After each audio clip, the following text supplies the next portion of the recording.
Assalamualaikum warahmatullahi wabarakatuh. Jirra jirtu ilmaan Oromoo bakka jirtan hundatti salaamanni kiyya qilleensarraan isin haa ga'u isiniin jecha har'a barnoota xiqqoo takka qabadhe isin dhufee jira. Afaan bu'aana ilaalaa isiniin ja'a. Akkaataa siitingii WhatsAppitti sirreeffatan akkasuma afaan feetan irratti jijjiirratuu dandeettan isin agarsiisan afaan bu'aana ilaalaa isiniin ja'a. Yoo isinitti tole sheer laayik godhaa isiniin ja'a. Egaa kabajamtootaa fi jaalatamtoota kiyyaa siitingii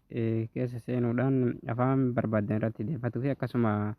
siitingiilee isii waan barbaachisu itti sirreeffattan isin jira. Tokkoffaa irratti tuqaa sadiin tanneen dhoytanii achi booda siitingii ta'e tonarra gadi ni buutanii achi booda aappii laanguweej ta'e tonarratti ni dhoytanii achi booda jechuudha afaan barbaadan filattanii keessa afaan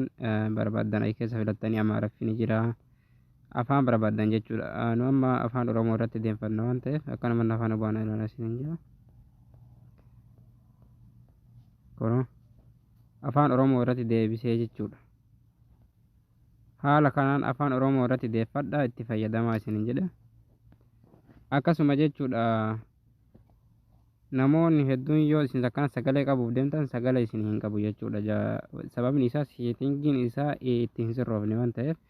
afaan bu'aana ilaalaa yoo isinitti tole sheer laayik godhaa isiniin jaa itti fufiyaa itti fufa agaduma isaa na daawwadhaa isiniin jaa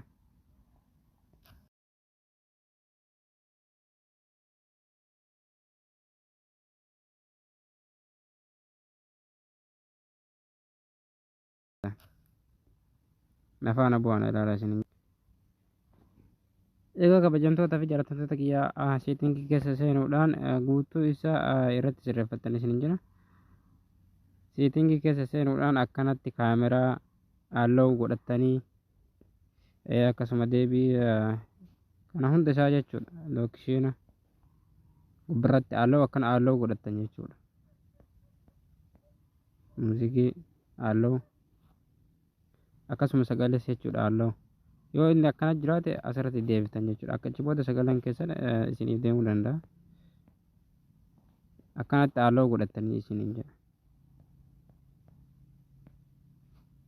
yoo isinitti tole